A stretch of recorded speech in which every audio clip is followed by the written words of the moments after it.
Hello friends. आज के video में आप सभी का स्वागत है, जिसमें आज हम पढ़ने वाले हैं क्लास 10th मैथ का दूसरा चैप्टर। पहला चैप्टर हो चुका है, जिसमें हम उसके लास्ट क्वेश्चन देखे थे, जिसमें सिर्फ उसमें 3 क्वेश्चन था, जिसमें हम पहला देखे थे, 2 नहीं पढ़े थे। तो अगर दिक्कत आई है तो आप कमेंट करके बता सकते हैं। अगर सॉल्व किए होंगे तो, नहीं किए हैं तो करके फिर बताइए कि हमको प्रॉब्लम आ रही है, फिर हम उसका भी वीडियो हम बनाकर दे सकते हैं आप सब लोगों को। तो देख लेते हैं इसका दूसरा चैप्टर क्या है।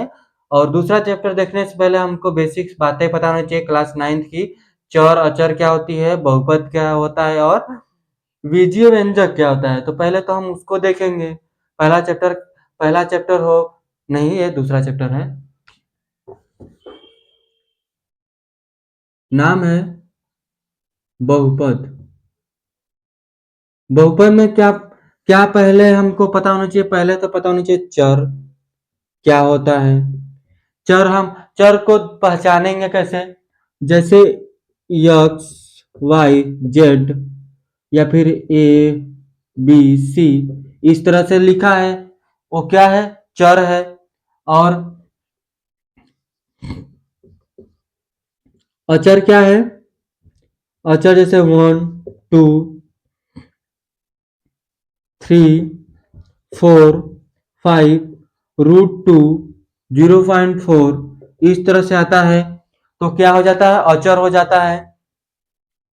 फिर उसके बाद एक और आएगा, जिसको हम बोलेंगे बीजीय व्यंजक। बोलेंगे बीजीय व्यंजक।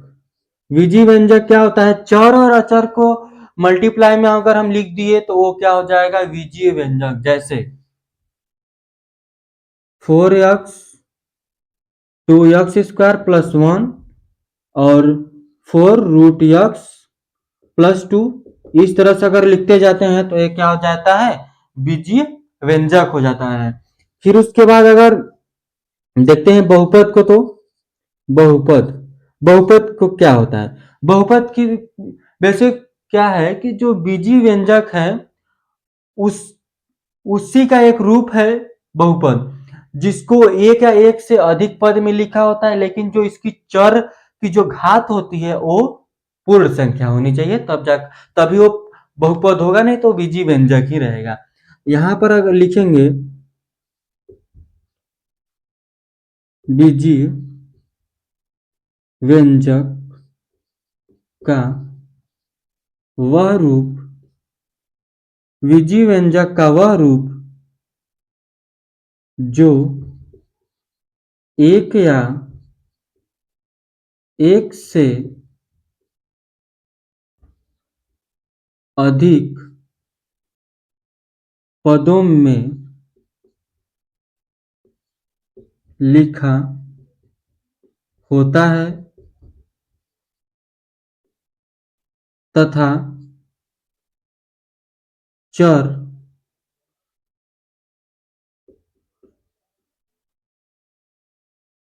और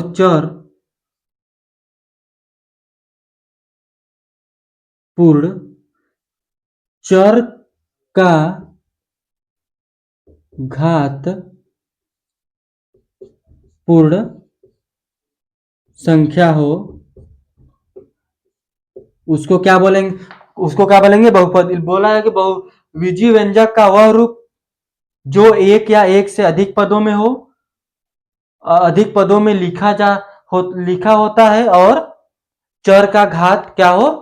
पूर्ण संख्या हो। तो उसे हम बोल देंगे क्या है वो? बीजीय, यानी कि सॉरी, बहुपद है। फिर उसके बाद आगे देख लेते हैं बहुपद के शून्यक। बहुपद के शून्यक निकालते कैसे हैं, क्योंकि वही चैप्टर है, पहला एक्सरसाइज में वही पढ़ना है। देखते हैं, इसको इरेज करते हैं, फिर इसको पढ़ लेते हैं।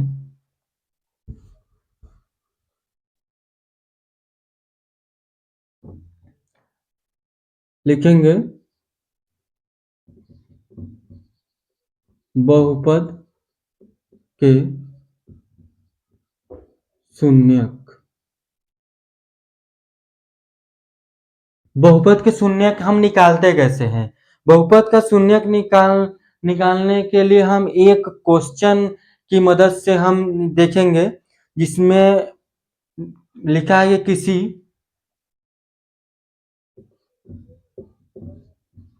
किसी बहुपद px का किसी बहुपद px का शून्यक c ऐसी संख्या हो क्या है, किसी बहुपद px का शून्यक c ऐसी संख्या हो या है ऐसी संख्या है हो लिखते हैं हो जिससे है ही लिखो भाई है किसी बहुपद px का शून्यक c ऐसी संख्या है जिससे p c इक्वल टू 0 है। यानी कि यहाँ पर हम c का मान ऐसा लेंगे, यानी x का मान ऐसा लो उस बहुपद का शून्य क्या है, 0 है। जैसे कि एक लेते हैं px equal to x plus two इस तरह से लेते हैं। तो यहां से अगर हम px इक्वल टू अगर 0 लेते हैं तो x प्लस टू बराबर 0, यानी x बराबर -2, यानी कि अगर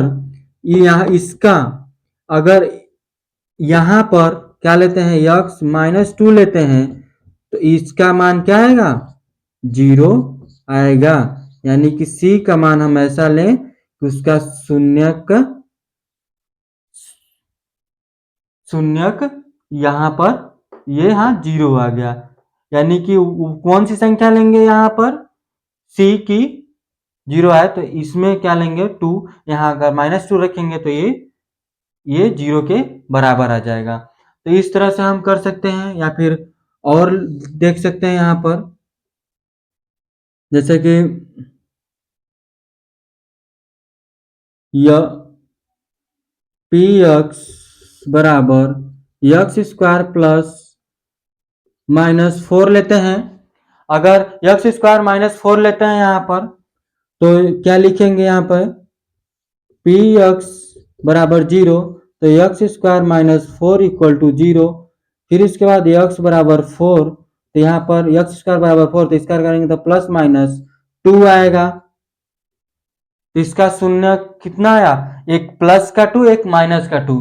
तो इस तरह से हम एक क्या लिख सकते हैं, इसको नोट करके लिख लेना आप लोग कि चर का घात जितना होता है बहुपद का शून्यक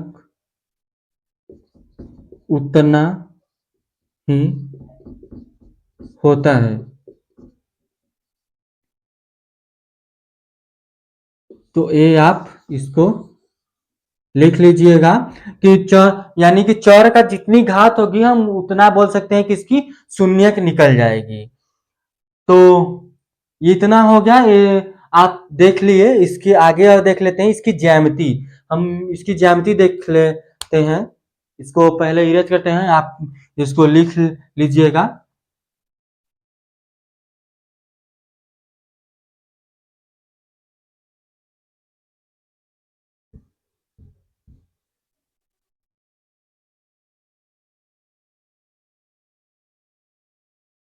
लिखते हैं बहुपद के शून्यांकों का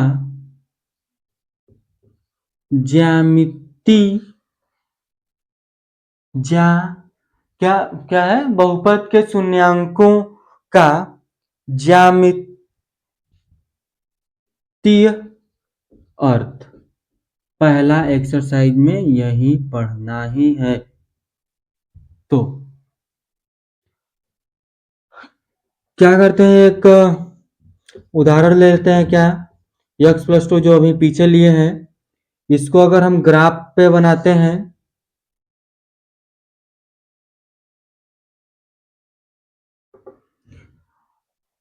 इसको अगर हम ग्राफ पे बनाते हैं तो क्या आ जाता है।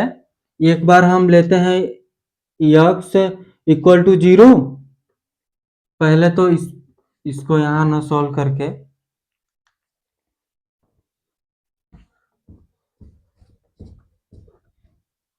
यहाँ कर लेते हैं p(x=x+2)। तो y ले लेते हैं px को, तो x+2। और अगर y का मान 0 रखते हैं तो x का मान -2 आता है। अगर x का मान 0 रखते हैं तो y का मान क्या आ जाएगा, +2। तो यहाँ से हम इसको बना सकते हैं 1 2 3 -1 -2 -3 -4, इस तरह से। तो हम इसको ग्राफ अगर खींचेंगे तो एक क्या था, जब y का मान 0 रखे तो x का मान -1, यानी कि क्या हो गया, -2 और 0 यहाँ पर। और जब x का मान 0 रखे तो y का मान 2 आया, यानी कि यहाँ पर। तो इसको हम क्या खींच देंगे, ऐसे। इस तरह से ये ग्राफ बन गया।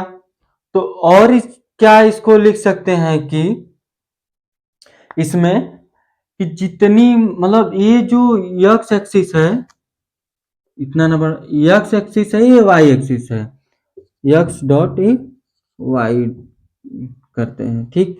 तो अब इसमें क्या लिख सकते हैं, यहाँ पर नोट में ये जो ग्राफ बना है, ग्राफ में ये जो लाइन है, लाइन जितनी बार एक्स एक्सिस को काटेगी उतनी इस इस बहुपद के ग्राफ में शून्यांक की संख्या होगी। ये हम इसको लिख सकते हैं, यहाँ पर हम लिख नहीं रहे हैं, आप लिख लीजिएगा नोट्स करके कि जितनी बार इस एक्स एक्सिस के ग्राफ को काटेगी ये लाइन, उतनी इसकी शून्यांक की संख्या होगी। बहुपद बहुपद में शून्यांक की संख्या होगी या फिर बहुपद की संख्या होगी। तो इसका पहला उदाहरण देखेंगे हम, इसको इरेज करते हैं। आपको अच्छे से समझ में आया होगा तो आप कमेंट करके हम बता सकते हैं कि समझ में आया अच्छे से। नहीं आया तो भी कमेंट करें, अच्छे से इसको समझाने की हम फिर से कोशिश करेंगे। आगे उदाहरण देख लेते हैं। इसका पहला बोला कि नीचे दी गई आकृति 2.9 में, यानी कि किताब में देखेंगे 2.9 में तो दिया होगा 2.9 ग्राफ को रेखीय रेखीय प्रत्येक आकृति y px, जहां px एक बहुपद है, का ग्राफों से प्रत्येक के लिए px के शून्यांक की संख्या ज्ञात कीजिए। यहाँ पर समीकरण नहीं दिया है, हमको एक ग्राफ दे दिया है और इससे हमको बताना है कि इसकी शून्यांक कितने हैं। सिंपल सा, अभी जो इसके पीछे किए थे उदाहरण टाइप सा, उस तरह से हम यहाँ पर लिख सकते हैं। क्या, इसमें x एक्सिस को कितनी बार काटता है, इसको एक बार, यानी कि शून्यांकों की संख्या कितनी हो जाएगी, क्या बोला, शून्यांकों की संख्या कितनी हो जाएगी, 1। इसमें कितनी बार काटता है x एक्सिस को, 2 टाइम्स। एक ये इसमें तो एक बार यहाँ काट रहा था, इसमें एक यहाँ काट रहा है और एक यहाँ काट रहा है, ठीक। तो इसमें शून्यांकों की संख्या क्या हो जाएगी, 2 हो जाएगी। इसमें कितने बार कट रहा है, 1 2 और 3, तो इसमें शून्यांकों की संख्या क्या हो जाएगी आपकी, 3। आप लिख सकते हैं क्या इसमें कि इसमें x एक्सिस को 3 बार काट रहा है, इसीलिए इसकी शून्यांकों की संख्या क्या है, 3 है। ये सिंपल था। उसके इसके अगला उदाहरण देख लेते हैं। उदाहरण पहले का ये पहला, दूसरा, ये तीसरा है, चौथा भी देख लेते हैं। चौथा क्या है, ये इसको इरेज करते हैं। आप इसको उतार सकते हैं या स्क्रीनशॉट ले लीजिए। तो आगे देखते हैं इसका चौथा, पहले का ही चौथा।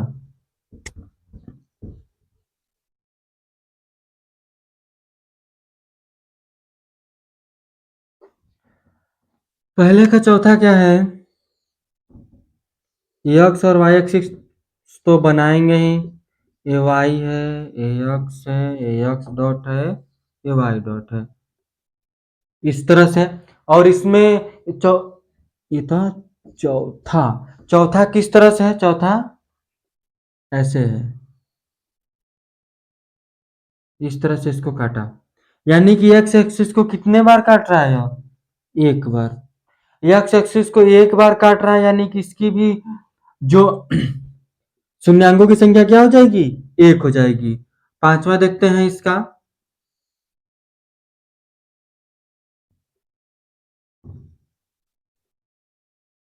पांचवा में क्या है? इसका पांचवा है इस तरह से।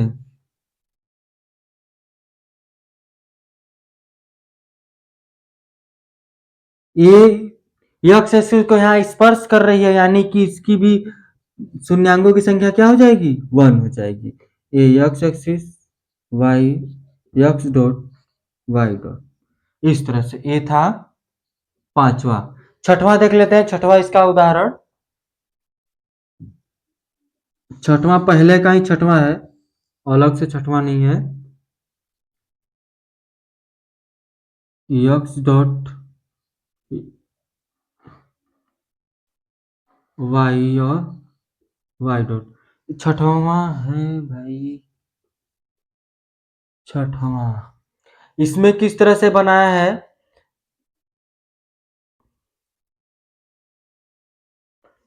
छठवां हम नहीं करते हैं, छठवां आप करेंगे, छठवां को हम छोड़ते हैं। और इसका अगला वीडियो में इसका एक एक्सरसाइज है, वो ज्यादा टाइम का नहीं है, उसको करेंगे। और आज के लिए बस इतना ही था। अगले वीडियो में अगला इसका एक्सरसाइज करेंगे और अगले एक्सरसाइज के लिए उदाहरण करेंगे। तो अभी आप लोगों को अगर इसमें कोई प्रॉब्लम हो आई होगी या फिर नहीं समझ में आया होगा, तो आप कमेंट करके आप बता सकते हैं कि यह प्रॉब्लम है या फिर ये सवाल नहीं समझ में आया, तो हम इसको सॉल्व करने की कोशिश करेंगे। तो आज के लिए इतना ही था। धन्यवाद।